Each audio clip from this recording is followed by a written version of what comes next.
Hello everybody out there, and welcome to another episode of the Talk That Talk Show with me, Barry Holmes. And we are here for the 151st episode here of the Talk That Talk Show, just like we never left.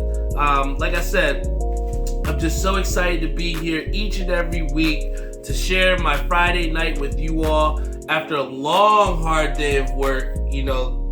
Especially when I'm on the train heading home from work, I'm always thinking about different topics to talk about here on this show, and just how excited I get just from different people that I meet and talk to, and how they tell me how excited they are. My one boy, Eric Rivera, big shout out to him. I met him through the hat game, but he messaged me. He's like, "Yo, is it still 5:30 Pacific time?" Because he's out in LA.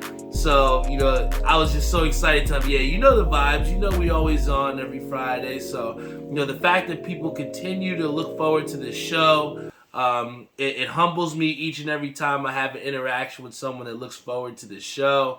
And it continues to push me to get better and, be that consistency that I sold on the OG 15, Again, also going to the bowling alley. Big shout out to my boy Tim Sikora.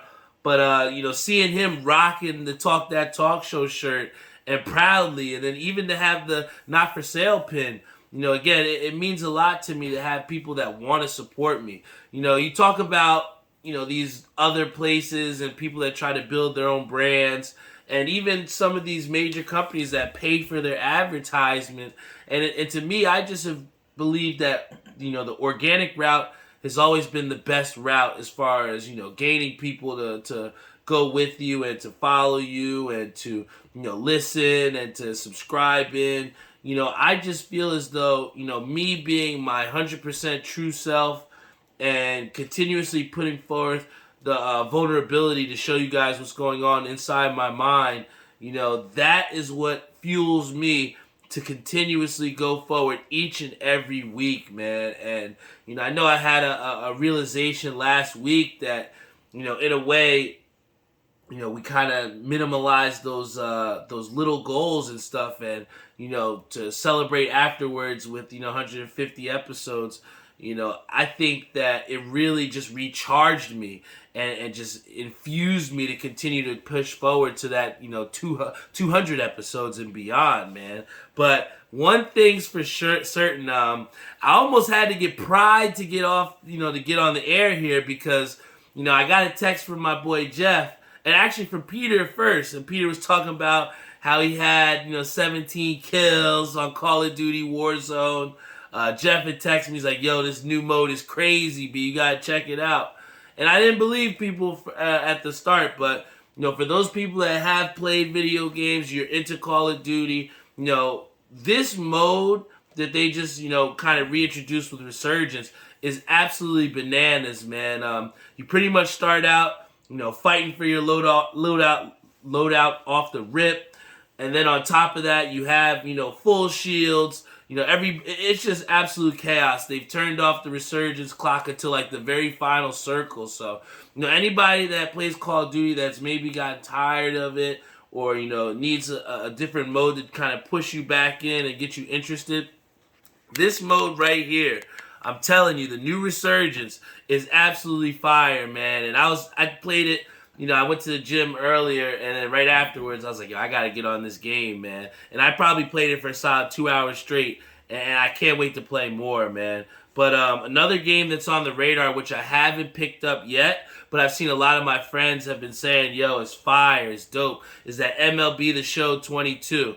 And I think the biggest thing that's different and why it's going to kind of push people to want to play that Diamond Dynasty this year is the fact that they have online co-op with the Diamond Dynasty. So I can put my team together with Jeff or with my team and Peter's team, and we can go play some team online, man. And I think that that's pretty dope because, in my player in 2K, we saw that was the expansive, interactive experience of building that character and then going to try and play against other people's characters. But I think in baseball, you have a hard time replicating that. So to be able to put the online, co-op mode of Diamond Dynasty, I think it's going to get a lot of those people that maybe were like, what's different about this than last year's game? I think that's going to be a good selling point for people. But, again, I've just been super, super, receptive to everything that's been going on and flowing. And, one of the things that I saw, throughout my experiences throughout the week was that, I just had this urge, to just get back in it, man. I had last week where I went to the gym one time, and, I saw it and it kind of proved to myself that I can do it, and I know it's hard because, I feel like every couple months or so, I say I'm going to get back in it. But, to have someone there, to support me, a doc who, is coming to the gym with me, I think it speaks to, if you really want to, make change, it's, the support system around you and the people that are trying to strive for the same goals are the people you have to keep around you because, that is what's going to propel you in the direction of what you're trying to achieve. And, in the 3-4 days that I went this week, I think it was 3 for me, but the 3 days that I went this week, I felt like a different person. And I know that, change doesn't happen instantaneously, but you can make steps in the right direction to kind of push yourself. And I was so excited to tell my boy Eric Rivera, I was like, yo, I put up the 185 like 3 times. And, to get on a cardio machine and elliptical and see that I'm not tired and test my boundaries. I think it's something, for me, with its being fitness and trying to self-better myself and, be able to look in the mirror and be proud of what you see.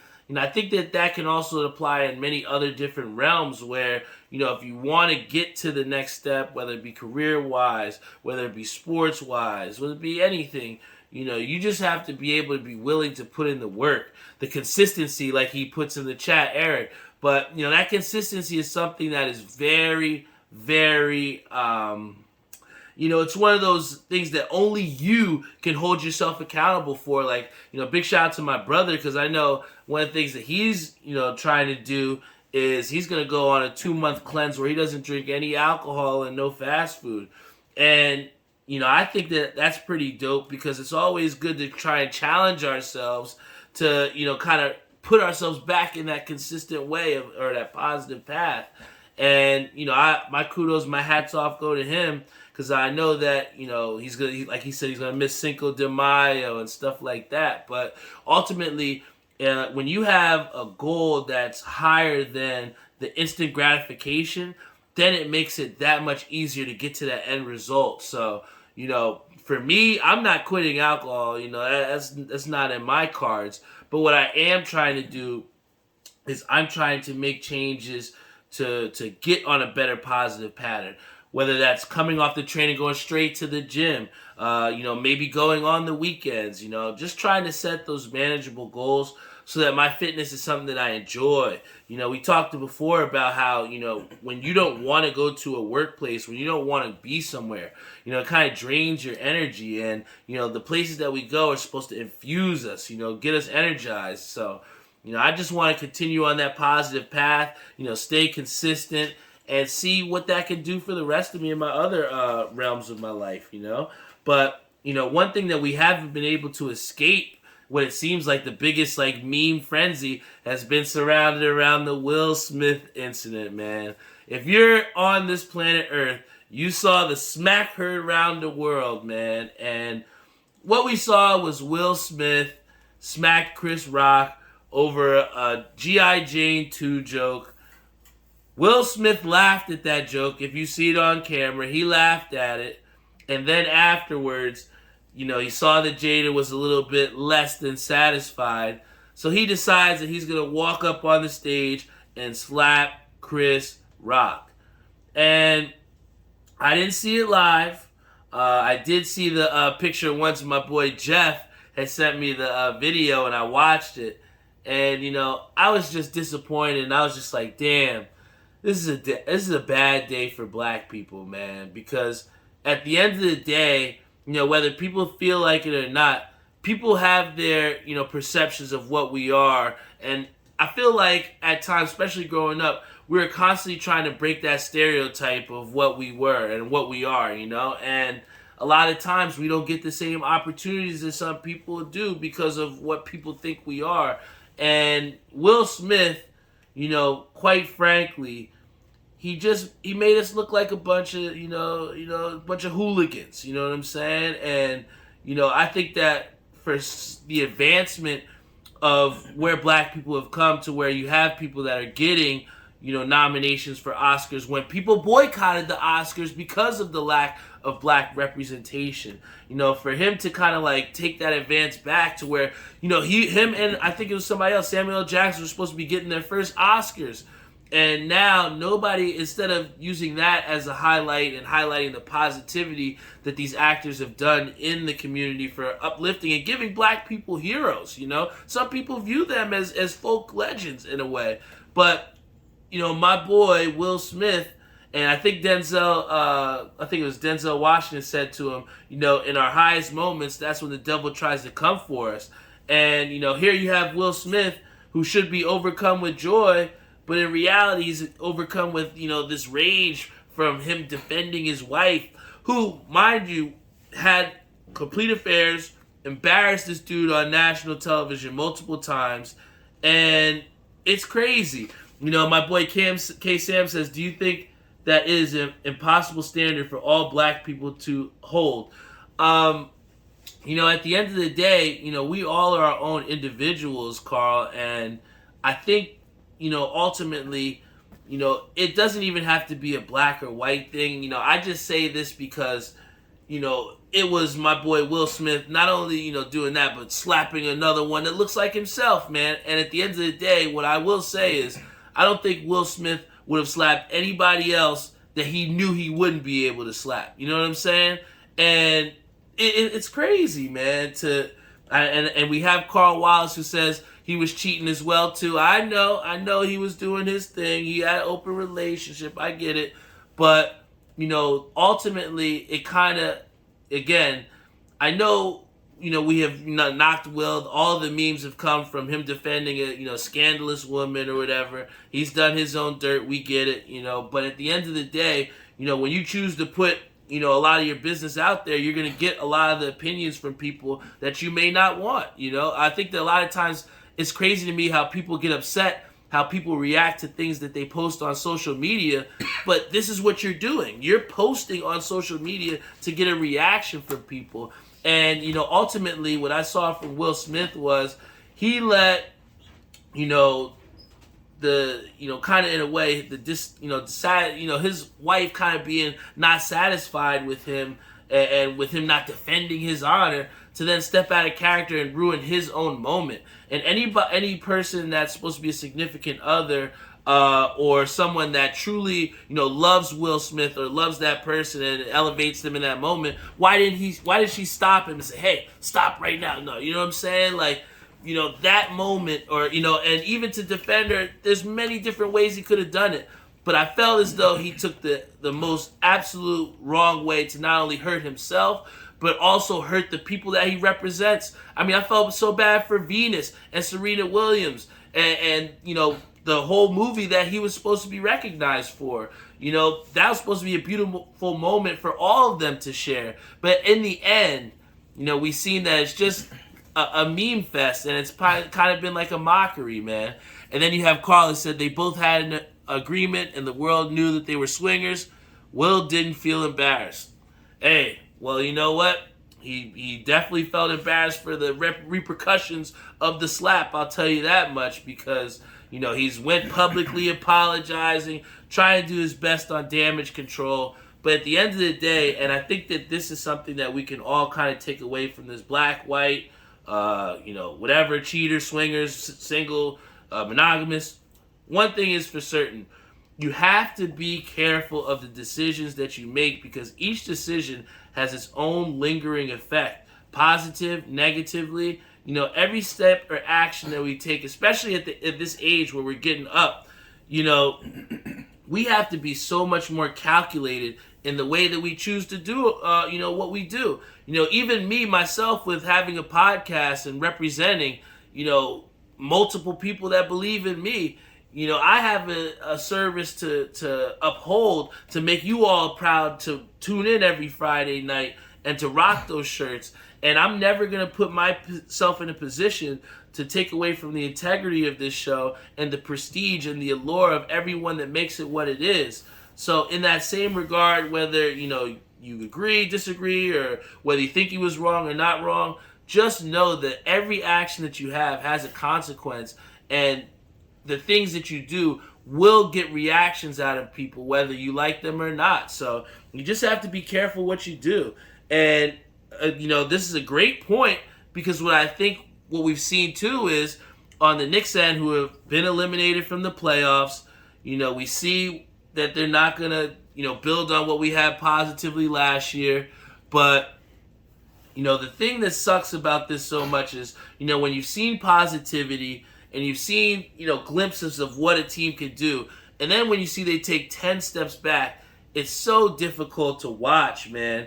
And when we talk about the decisions that we've made, the Knicks giving Julius Randle this contract extension before last season was even over, to now where he's seen dejected on the sidelines, the body language has not been positive. Now we have reports saying that he's asking out of New York City to the point where he has to defend whether that's true or not. And I talk to say this is that, when you get this X amount of dollars, it's not just signing the money and just playing basketball. For what they were signing him for, they signed him to be a leader of that franchise. And what we've seen is that, he has not held his end of the bargain. And I think that, ultimately, what we see with Julius Randle's future, whether he decided that he wants to trade, whether he didn't, will all depend on what the Knicks do in the draft. Because if they start to see they take 2-3 power forwards, or they get a bunch of big men where everybody's screaming they need guards to replace an old Derrick Rose, we will see in this upcoming draft, especially with them, having the draft picks still stockpiled up from the trades that they've done previously. It's going to be interesting. You have a young core with R.J. Barrett, who seemed to turn the cornerstone. You have a guy in Quentin Grimes, when healthy. He's been that defender that they thought that they would get, with a Kemba Walker, and scoring added too. So the Knicks, even though they didn't make the playoffs, they're still far away from being serious contenders. But it's going to take some real changes in the offseason to make this team better, because I think in the front office wise, they thought that the Knicks got better with adding, the veterans and getting a Fournier. But what we saw is they fall very, very short. And another team that's fallen very short has been the Los Angeles Lakers, man.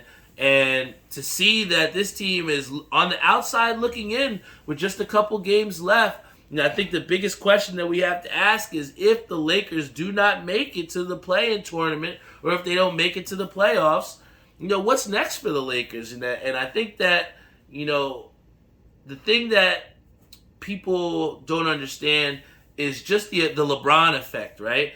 LeBron, when he comes to your team, he at times offers and wants full control of that team, man. And to think that LeBron had a heavy influence on the team that was put together for this Lakers squad, it's pretty crazy to see that, he probably shouldn't be general manager, right? But, to see the Russell Westbrook experiment go sour, to see the players that we thought that were really good kind of look washed now, it kind of makes us think, with all of that talent, how were they not able to get it right? So that's why I say, if they don't make the playoffs, you got to fire Frank Vogel. Very good job getting the bubble championship. But since that championship, he hasn't really gotten that team better. And you only have, you're on borrowed time when you have LeBron James, because we don't know how long Father Time has, set for him. So you got to treat every year that you have him as a do or die.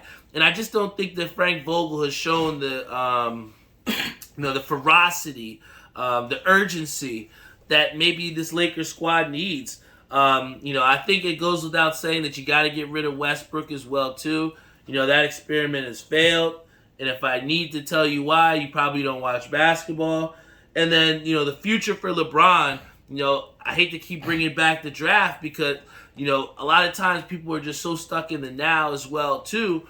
But you have to also build around him, some young guys that kind of get him going and can infuse him, and I think that, in the draft, with them not making the playoffs if they don't, it's a great opportunity for them to build in that future beyond LeBron. I think that, again, to reiterate, when your life is on the line and when your career is on the line, when LeBron comes to your team, it's championship or bust, and I feel as though, that those draft picks that the Lakers, can get and who they can draft can hopefully give him some supplementary pieces, because I'm sorry, Malik Monk is not it.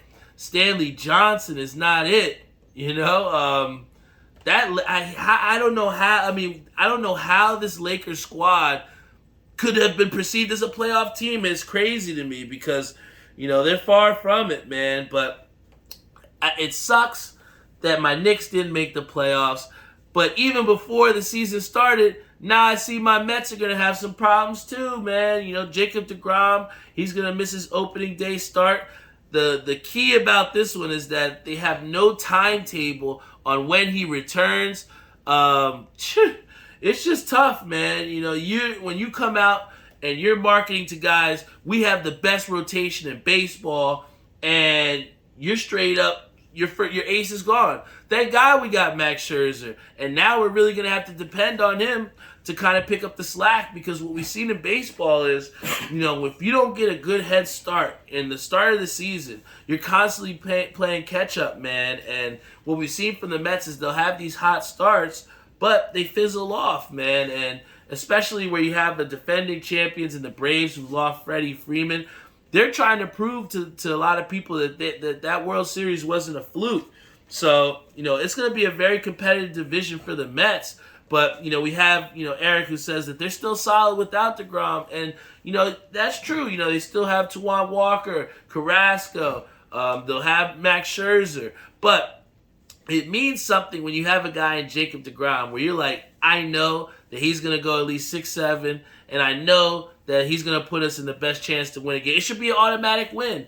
But that's why it's so important to have the right people around you to, manage your health and manage the condition of your body when you're at that level athletically. Because not only does he have the fate of his team, but he's got the fate of New York City on his hands, man. And, he could have been doing all the best of his abilities to stay in shape, but, clearly something's not right with his strength and conditioning group, because every single year for, it seems, the past 2-3 years, he just can't stay healthy. And the Mets, in my opinion, are not an NL East contender if they don't have Jacob deGrom, even with a Max Scherzer. But, one thing that we all know about me is that we know I love my bowling. And we've had a situation where we got a couple banned bowling balls from Storm. I've never been in a position like this. I was so excited to get a new ball. I had upgraded my whole arsenal. And then I found out that one of the balls, the Storm Phase 4, was banned. And I'm like, well, what the fuck am I supposed to do now? I just spent this money on this ball. It's drilled and everything. But upon reading, we found out that this, the Select 7 balls have been, banned from tournament play, whether you go to the Nationals or, you want to get to that PBA level. But within our leagues, they are still good. But I'm trying to say this because we have a lot of people that are bowlers on here and that, listen to the show. And shout out to everybody that tunes in. Rick, my boy Brian Bloom, even my bowling team who I sponsored this year. We have a big effect in the bowling community. So I want to, give some options for people that, potentially, have one of these 7 banned balls from Storm. So, first things first, check out the article, see which balls are banned, I think that's the first thing, and look in your bag to see if you have any banned balls. Second, see, what is the ramifications within your league. We already know that some of those can't be used in tournament play, but you want to look and see what is the rule with your league. Check with your league president, your secretary. Can I throw this ball right now? And then also, look at the distributor where you got the bowling ball from. Sadly, mine doesn't have an exchange program at the moment, But what Storm has shown is that in the next couple weeks to come, they're going to have some information on how you can exchange that ball and what you could potentially exchange it for. So, just stay in, keep yourself informed. Just like you watch, ESPN and how you talk to people and update about sporting. The same thing goes for bowling, man. Stay on top of things because, the game is constantly changing, whether it be equipment-wise, whether it be lane condition-wise. So you just want to keep yourself updated, man. And one of the things that, beyond my bowling balls, that I like to stay updated with, you already know, is my fitted hat game. This one I'm sporting is actually the very first hat that I got from my fitteds, which was, a Jersey tribute hat, which we have in the back, as you can see, the jersey. Gray under visor. This is actually one of my, classic hats that I like wearing from time to time. Goes well with the Devils jersey here. A lot of people didn't like the secondary jersey from the Devils, but, for them to put jersey not only on their back, but on the front of their bodies, that shit is fire to me. But, like I said, I like to stay updated with my hats. So I want to show you all some of the hat pickups that I got this week. And they got to be Mets hats. So check out this one. This is actually called the Snakeskin Collection. Goes very well with the DIY green jerseys, the Generation X jerseys. But here we got the 1986 patch with different shades of black and green here. We got lime and also with the dark. We got the raised batterman in the back, but it's got the rounded raised. So we like that classic look. And then also we have like a lime green undervisor here. Super fire. I like how it accents here. But the best part of this hat, guys, we got the inside, which is got the snakeskin print, if you can see. I like how New Era has started to try and, experiment with the inside of hats. A lot of times we get the basic white, we get the basic black. We've seen some, individual creators who've kind of tinkered with making custom guts for their hats. But, the hat game is crazy right now, and I love the pickups that I've been able to get. And this one was actually a sleeper. I got to, again, shout out my boy Eric Rivera for, shouting me out on that one. And like, you got to look at this hat, man. This is fire. But this one, in a way, I don't have a hat like it. And this one is actually coming from Topper Z. We got a brown, tan Mets hat here. Still got the tri-colored outline on that. So we got the white and the orange outlining the blue. Classic World Series 2000 patch. Not the Subway Series patch, but the classic 2000 World Series patch. I love this because it accents so well with the logo. But guys, this is what sets it off. The orange undervisor, man. Not only do we have the flat batterman in the back with the orange accent, but this orange undervisor on the brown goes absolutely crazy. I think that sometimes that we've seen the orange on brown has been on a two-tone look, but to see it on a completely brown Mets hat with the so clean 2000 World Series patch here, Topper Z is a place that sometimes people sleep on, but you gotta check out Topper Z. We got my boy Peter, who says this kind of looks like the Sandstorm from Hat Club, and it's true. What Hat Club did was they kind of put a little pink on top of this and had the pink undervisor with it on the tan, but I like how Topper Z decided to go with a team-colored look on that one, and again, there's a lot of heat out there, and we've seen that things are starting to restock as well too. So if you didn't catch anything and if you miss out on a drop, don't worry, man, because there's always new heat that's coming, and there's always times or chances that you're going to get a restock on some of those hats that you may have missed, man. This is actually might be one of the first weeks that I don't go to my fitteds. I want to be completely brutally honest. That drop is low-key not it for me. There's maybe one or two hats in there that, I do fuck with. The tourist hat, if you know my fitteds, that one is fire. The LA Dodgers, modeled after the Hollywood Star, that's fire. But, that collection, that 9-hat collection Saturday, I don't think that's worth my time. And again, the reason why I say this, I'm not knocking my fitteds. I'm wearing a My Fitteds hat right now. but sometimes in our own brand loyalty, sometimes we may get a little bit where it's like, it's not hot, but I love my fizz. Oh, I love Hat Club, so I might have that hat already, so I'm going to get it. I just want, people to, like Bones Brim says, buy what you like, man.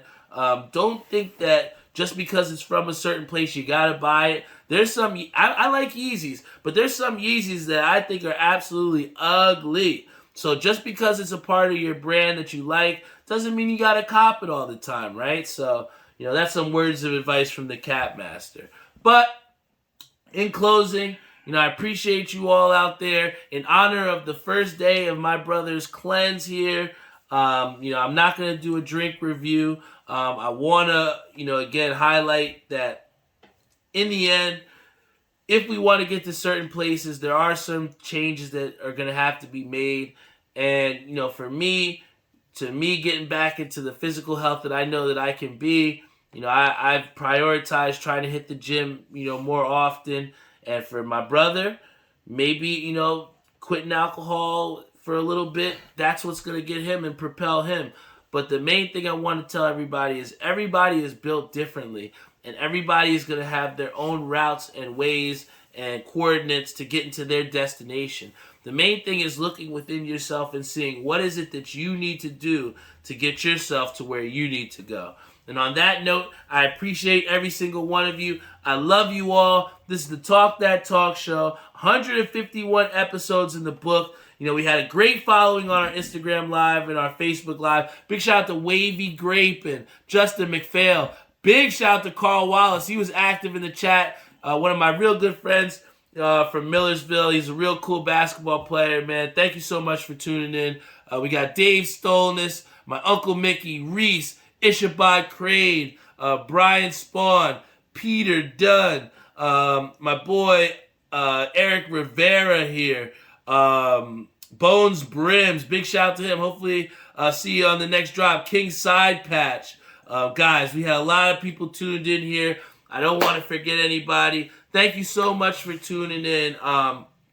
You all are a big reason as to why I'm able to come here confidently and just talk about, anything that's on my mind. And even King Side Patch in his documentary. I want to also, how could I forget? Big shouts to him. Check out Jump Out LO. He has a podcast, Check Your Mental.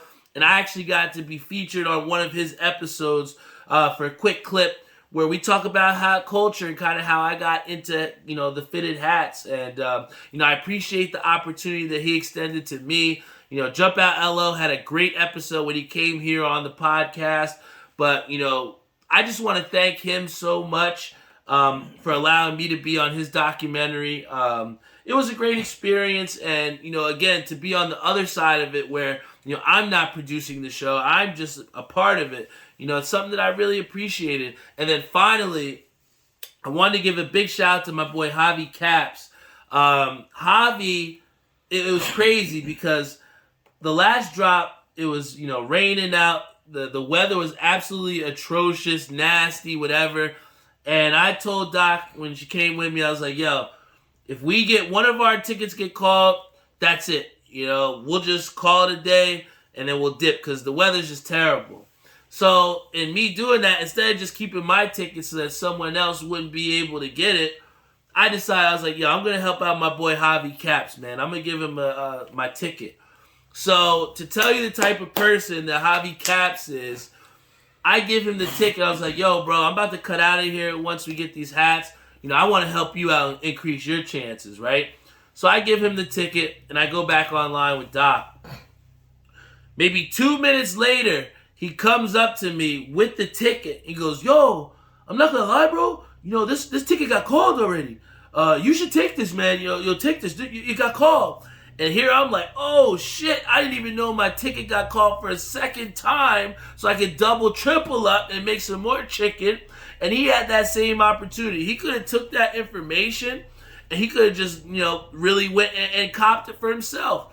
But, out of the fairness, I was like, yo, I'll give you a slot.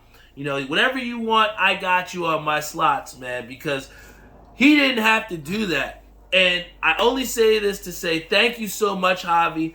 thank you for being someone that kind of instills the integrity of people still in me.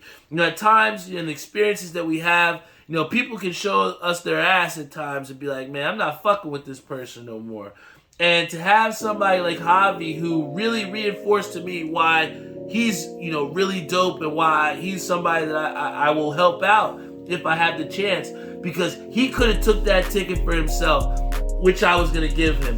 But he literally gave it back to me knowing that my number was called. And I was able to help him out and also double up myself. So guys, just watch how you treat people. If you treat people with integrity, respect, honor, you're going to get the same in return more times than not. So, thank you, Javi Caps. Thank you, King Sign Patch, for allowing me to be on your documentary. Thank you to everybody that tunes into this show each and every week. You are all the reason why I'm able, again, to just come up here, be myself, and enjoy myself, man. Nobody wants to do something that they don't enjoy. And you all are the reason why I truly enjoy this show each and every day that I produce it, shoot it, edit it.